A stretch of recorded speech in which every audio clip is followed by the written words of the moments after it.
Minutes later, my manager called me into her office for whatever reason. She told me to look at the screen, and it showed that the same man was standing outside. The time was 12:47. She then fast-forwarded the tape to reveal that the man had been standing outside the entire time up until now. And at this point, it's about 3:50 a.m. I ran to the front lobby, and I noticed him still standing over by his car. I figured, or was hoping, that he was probably just on something and he was waiting for us to open so that maybe he could get breakfast. I resumed filling sauces again and making sure everything was in working order, until I was abruptly interrupted by banging at the front door. I walked over and noticed a figure right outside the front door. It was the man. I yelled that we were closed and that he would have to come back later. YouTube Studio, you son of a bitch. That didn't seem to faze him as he continued to bang on the door. I walked away, figuring that he was just being an asshole, when suddenly I heard a loud crash. I ran to the lobby to see the glass door broken and the man beginning to step inside. I yelled for my manager and told her that we needed to leave.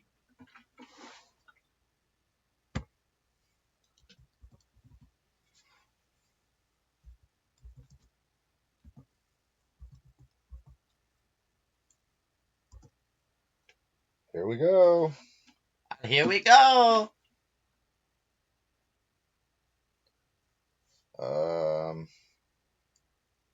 So this one is the one, I think the one we're watching right now. It's by Corpse Husband. No. I want to find one by Llama Arts. Llama Arts?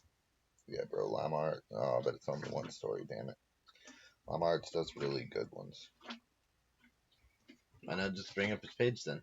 Corpse Husband does really good ones too, though. Okay, let's just go here. Go to this video is sponsored by NordVPN. More details at the end. It says I can close my OBS, right? That's what it said.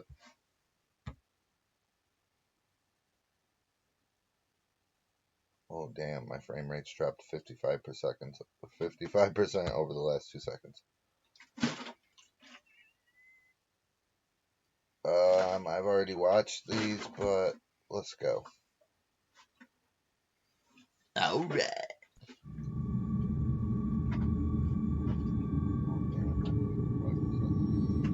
This happened about 5 years ago when I was 21. Me and my friend Seth got into this app which showed you ghosts.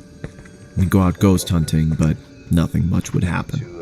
Sometimes a dot would appear on one of our phones and it would say random words. We would ask, "How did you die?" and stuff like that. And sometimes the answers lined up, but it was mostly random. One night, around 2 a.m., Seth suggested going to the cemetery to see if the app picked anything up. I was hesitant, but I nervously agreed. Bear with me here, We started making our way through the neighborhood towards the cemetery. It was weird as the streets are normally lined with cars, but they were empty on this night. We walked down the middle of the road with the app running, but it wasn't picking anything up. I can't close my fucking laptop. This is gonna be a pain in the ass. Finally made it to the cemetery with Seth went up to the gate and started shouting, hoping to get a response on the app, but nothing happened. I was standing in the road, feeling unsettled, when Seth starts yelling, "Is that all you've got?" I told him to stop disrespecting the dead and we should leave. He tried being funny, saying, "Oh, I'll make them show up," and jumped the gate and started stomping on the graves while screaming, "Come on, show us something." All of a sudden, our phones said something at the same time. I looked down at my phone and it was there. We both just stood there, looking at each other, when 10 or so red dots appeared on the radar, and it said it again. When I looked back up from my phone, Seth was next to me. I said, "We have got to go." As soon as I said that, we could hear the street lights turning off one by one from the top of the street, getting closer to us. We took off running as fast as we could. Okay, there we go. Yep. We got about halfway into the neighborhood before running out of breath and having to stop. I felt like I was going to throw up from being scared and winded, and I heard my phone say something. It was muffled, but I knew what it said. Being too scared to look at my phone, I looked at Seth, who looked terrified. He nodded at me to get my phone out, so I slowly pulled it out, and it said my name across the top. I turned my phone off and said, "Screw this, I'm done." We made our way back to my house and had a cigarette to calm down. We were talking about what just happened, almost not believing it, Probably. when I heard my phone again. This time it was my sister's name. We just stood there, frozen, not saying a word, when it went off again and said my brother's name. Actually be seeing part of I took my phone out, turned it on, and deleted the How app. do I do that? I asked Seth to stay the night. He refused. I can't blame him. Unfull screen. When I finally got to sleep that night, I dreamt a muffled voice repeating a word over and over. I started to wake up and the words became clearer. My phone was off, with the battery out. But when I turned it over, it was lit up with the app running. It had a red dot about 6 feet from me, still repeating.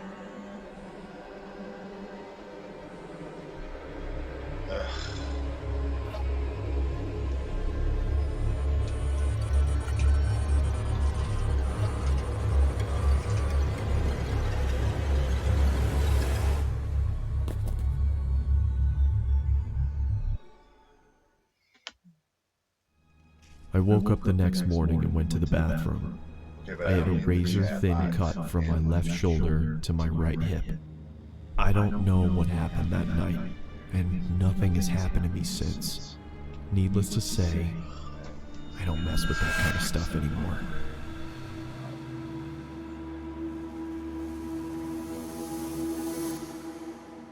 Okay, why is everything so fucked?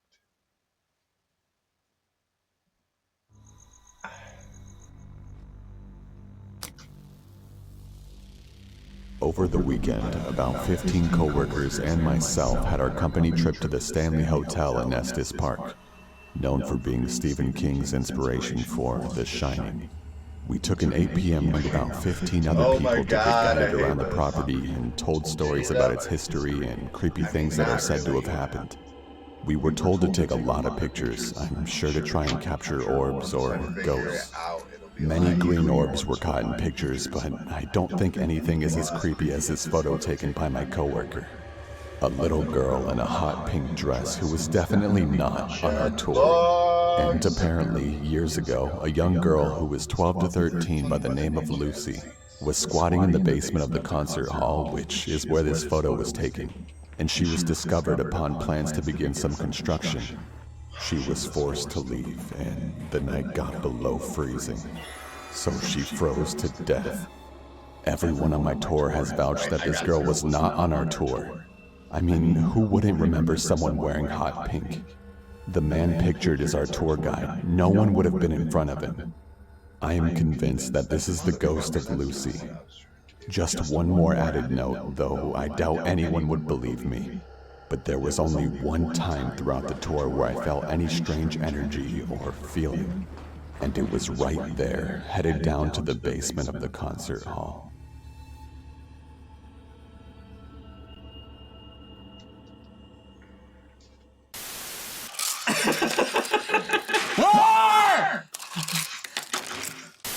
What's that? Plain white sauce? Plain white sauce makes your teeth go grey.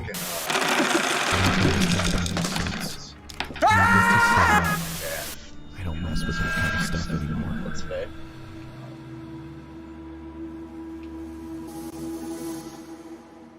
Okay, why is everything so fucked? This happened a few weeks ago when I was walking home from school, excited that my freshman year was coming to an end. It was a Tuesday night when I was turning in my last essay for history. I left it to the last minute, and the teacher actually made me complete it before I could go home. I hated my teacher for that. Around 8 p.m., I had finished that That's a goddamn big essay rip, and was buddy walking boy. home. The rain had stopped, and there was a beautiful sunset. Suddenly, I noticed something. There was a red 2016 Toyota Camry right behind me. I got goosebumps thinking it was following me. I didn't look back and started walking in my apartment's direction. I wanted to go to a busy road to feel safer. Just then, the car sped up, stopping right next to me. A middle-aged man asked me where I was headed and suggested to drop me off. I said no thanks, but the man wouldn't leave and insisted. I wanted to tell the man to just fuck off, but I took off running instead. I heard a loud noise and at the same time felt something I can only describe as a sharp vibration hitting my flesh. I fell to the ground not knowing what happened. Out of adrenaline, I was about to get up and run again as I felt a heavy arm grab me by the mouth. Then the pain set in. I realized that I was shot. There was another man next to him that searched my pockets. He grabbed my phone and threw it on the ground as he tied my legs and taped my mouth. Kind of moving up a They little bit. quickly put me into the trunk of their car and then started driving. I could feel that we were going very fast, and I'm sure that we hadn't stopped at all for a good 30 minutes. I was feeling my blood soaking into my shirt, which scared me the most. I was certain that I was going to die. I was thinking about my parents and what they would feel when they heard that I was missing. Then the car came to a stop. By some miracle, I heard a police officer asking for IDs and driver's licenses. I wanted to yell for help, but nothing came out. Just then, I heard 3 to 4 gunshots. I heard another cop yelling, "Man down! Man down! Shots fired!" I was begging the cop to find me. Then I heard the cop searching the car. I was feeling joy as my pain was growing worse. Seconds felt like hours. The officer then opened the car's trunk and suddenly started firing at me out of a fight or flight response. Thankfully, the bullets missed. The officer quickly caught up to the fact that I was kidnapped and injured. He called for backup immediately, and it arrived in minutes. They placed the injured officer onto a gurney and drove off in an ambulance. Finally, when the scene was safe, they called another ambulance for me. I woke up in the hospital. The news media was everywhere. I was fine after a few days, but later learned that the officer that was shot didn't make it. I don't know if those men are still alive or rotting away in a prison for killing an officer. I don't want to know what would have happened if those officers hadn't stopped the car.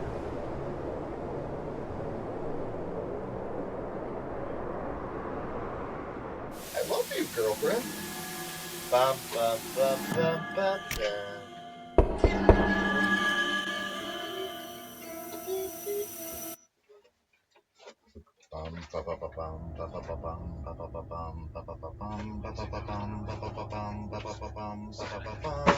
This happened when I was 17 years old. I would go to the gym 3 to 4 times a week and ride the bus home. It was a Sunday and I had just missed my bus, so I had to wait longer for another one. I would have called my parents, but they were out for the evening, and taxis charged more, so I decided to sit and wait in the bus shelter. It was a cold night and snow had just started peppering the ground. My bus was taking longer than usual, so I got my phone out and listened to some music. Almost an hour had passed. It was freezing and I hadn't seen anyone at all. That was until I noticed something out of the corner of my eye. It was a creepy guy dressed in thick layers of clothing, walking slowly towards me. I knew staring at him would draw more attention, so I just focused on my phone. He sat down at the other end of the shelter and just stared at me. There was something off about him. He seemed like he was either drunk or on drugs. He then asked, What does the boss do? I took out my earphones and said, I think it's delayed because of the snow. He stared at me for a while, then started mumbling to himself. He was really starting to creep me out, so I pretended to be on my phone. After a couple of minutes, I took another look. I feel like it's just lagging out He super moved bad closer to because me. Streamworks doesn't I looked away for a second, then heard the sound of him sliding even closer. I turned to him and on said, account of the fact okay that we've there? got like a whole He stared at me with glossy megabyte eyes, lifted his arm and leaned towards me. Immediately, I grabbed my bag and ran as he fell to the ground. I ran down the road trying my hardest not to look back. I kept going until I got to the next bus stop. I turned around to check to see if he was there. He was gone, so I went to sit down. Feeling relieved, I rested my head on the back of the glass and waited for the bus. That's about how it be, though. Now the guy's gonna run up behind the glass. Nope, that's so boring. I jolted and turned around to see the same guy staring at me through Yo, the it glass. cuts to black. My What the bad. hell is wrong with you? Then he started walking around the shelter towards me. There we go. I'm warning you, stay back.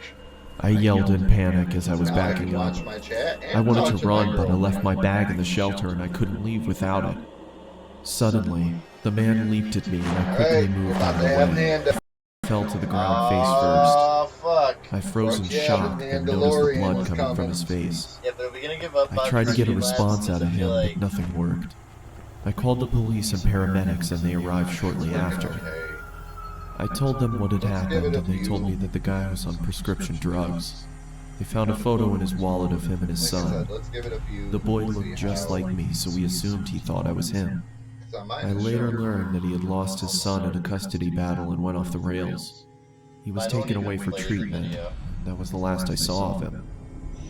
I got my driver's license shortly after, and have never been on a bus since.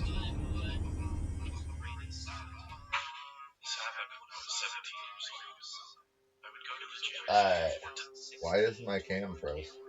It was November of 2006.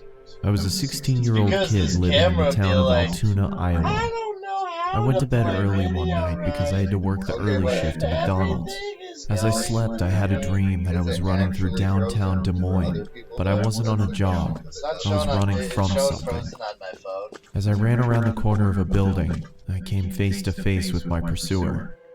A tall man wearing a trench coat and a top And at hat stood in front of me. least The only thing one of the visible of his people face was his in the eyes. chat. They were abnormally large with black Experiencing pupils, and it looked at me as if it wanted something. After what felt like hours, he reached out his bony hand, as if he wanted me to go with him. I woke up violently from my Come on, dream, Nando. and after catching my breath, I peered around my room to see if I was safe. As I stood up from my bed, I noticed that I could see my breath. Feeling confused, I checked my window. It was latched shut. Be a real I then shame. walked over and checked my vent. I could still feel warm air coming from it. As I sat back down on my bed, I tried to figure out what exactly was going on. That's when the figure from my dream appeared at the foot of my bed. It's I the fucking scrambled back to my Babadook. headboard. What do you want? I Coming. asked, trying to hide the shakiness in my voice. Oh, With the same bony finger, it pointed at me. that's creepy. Growing up in a religious home, I Damn believed finger out what I my was face, looking though. at was a demon. I told the creature to I put it right leave. up my butt. It just waved its finger at me, and with a low voice, it spoke to me. Never leave. Always here. The creature then screamed loudly and disappeared. A feeling of nausea came over me, and I vomited on my floor. The last thing I remember was cleaning myself up and waking up to my alarm. It's been about a month since I had seen the top hat wearing man in my bedroom. The Christmas season was in full effect. My parents weren't home because they got invited to some kind of event, so it was only me and my 3 sisters at home.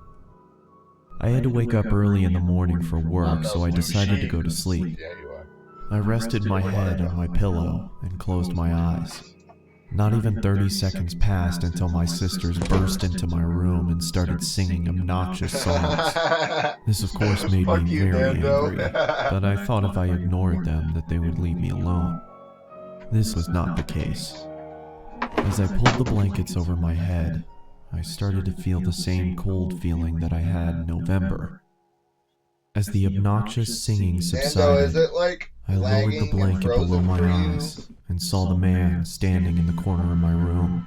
What the deal, bro? In one swift motion, he charged towards me, and I blacked out. That's a When I big finally rip came to, moment. I found that my sisters had locked themselves inside the bathroom. Yeah, it is. As I knocked on the door, they told me to go away. Bro, why would you lock I your asked brother them what out of the happened, and bathroom? all they could say was Mom and Dad were on their way home. I looked down and saw that my hand was slightly bloody, Holes were in the bathroom door, and a broom was sticking out of the wall. I then walked into the living room and found that there were knives stuck into the wall as well. The same wave of nausea passed over me, just like in November, and I threw up again. As I was cleaning up, my parents walked through the door. My father immediately walked over to me and gave me a good beating. Then he sent me to my room. I went to bed crying, not from the beating. I was crying because of the confusion. I had no idea what was going on. The next morning, my sisters reluctantly sat next to me and told me what had happened. They said I got angry and chased them down and tried to hurt them. They said my eyes were red to the point where they thought I was bleeding from them. They said I sounded like a different person. In 2011, that was the last time I saw the top hat wearing man. I just moved into a new apartment, and after a long, stressful day of unpacking, I took a shower and got ready for bed. As I started to drift off, I could feel that cold feeling again. I lifted my head and saw the man standing in front of me. The man's eyes were red now. With a low voice, just like on that November night, it looked at me and said, "Never leave. Always here." I asked him, should I just end OBS and stream straight from YouTube?